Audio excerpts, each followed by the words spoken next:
Hi guys, Mike here, and welcome to another shader video. I am jumping up and down, and I just stole Smile BC's line. Sorry about that, Smile. I can't help it. It's such a good line. Anyway, yes, we are back with another shader video today. I wanted to do a little bit more of an in-depth video. We're going to get a little bit down and dirty with the code, because you may have noticed something. If you've installed an advanced shader pack for the Minecraft Lord of the Rings mod, you may be walking around noon, and suddenly you realize, what is happening? It's getting dark, the colors are changing, it's a little bit weird.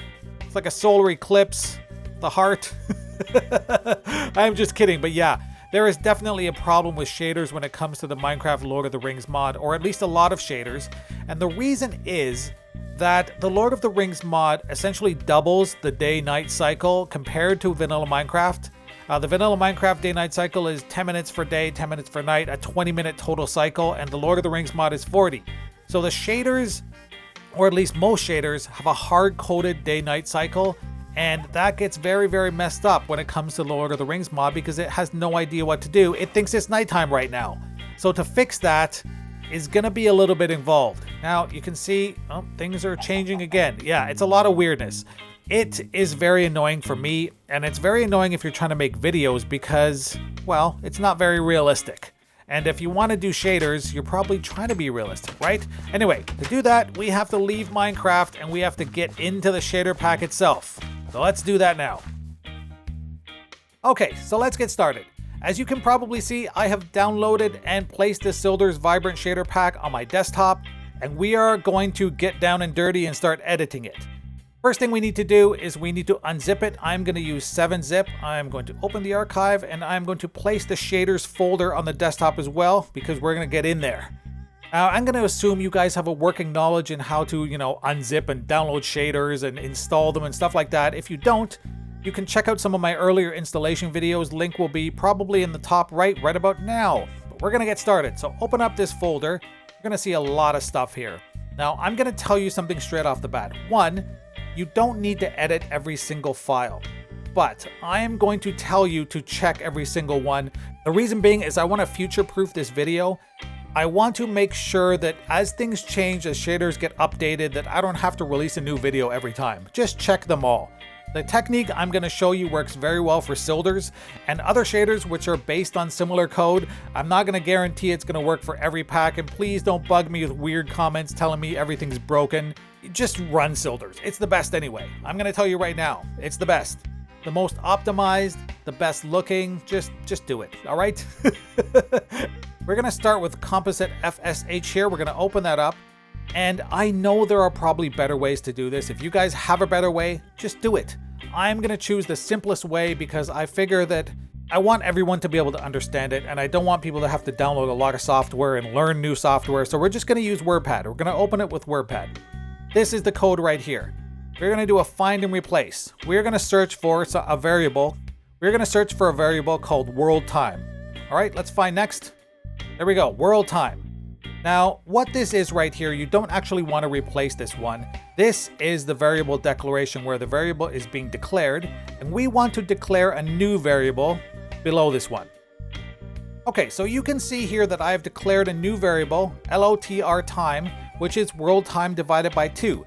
As I have said before, the Lord of the Rings mod doubles the day-night cycle, so by taking the world time and dividing it by 2, we are creating a new variable that essentially brings us back into the vanilla Minecraft day-night cycle. Sounds a little weird, but it works pretty well. So that is done. We have declared a new variable. One thing you should be aware of, the variables have to match exactly. You see how the world time here, the T is capitalized? Make sure you are consistent with your variables. Make sure that they are exactly the same every time or you're going to run into problems, okay? The next thing we want to do is we want to take this LOTR time and we want to put it in here. We basically now want to take the world time variable and replace it with LOTR time in the code.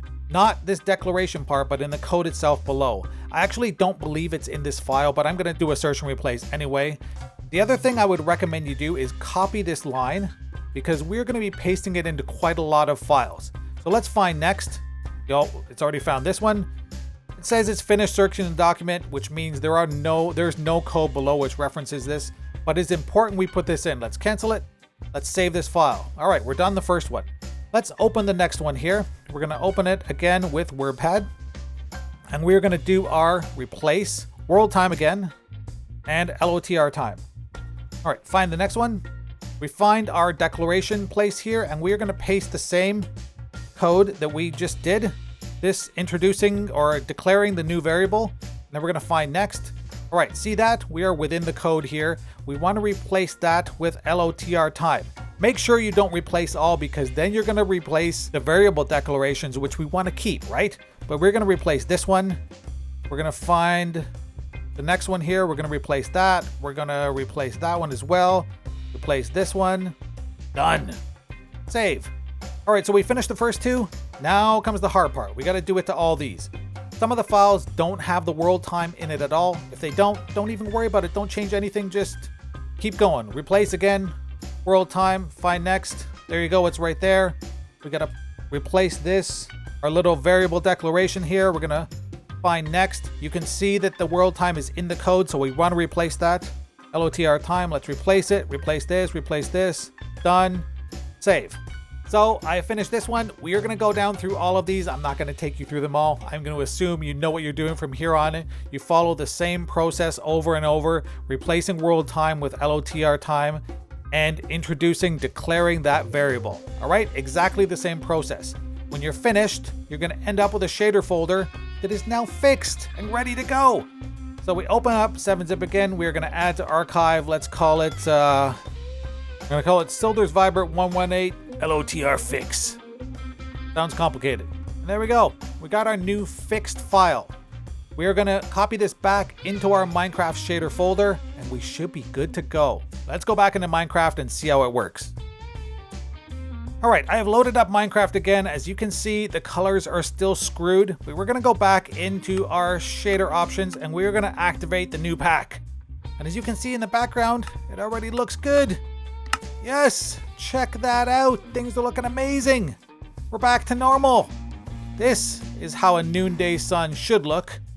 You can see that the options have been reset. I didn't have the waving grass and stuff like that on before. You will have to redo the options because this is considered basically a new pack now that you've edited it, but the lighting should be fine. You may notice a slight glitch here and there right at noon. Because of the sort of hackish way that I am dividing the day-night cycle in two, you may notice a momentary problem. The color may change for a few seconds or something occasionally. Mostly it works totally fine, and it's a whole lot better than it used to be. I hope you guys enjoyed this little tutorial. If you did, don't forget to give me a like and share it with your friends. Take care, guys, and have yourselves a great day. Mike is out. I'm going to play with my shaders. Shaders, baby.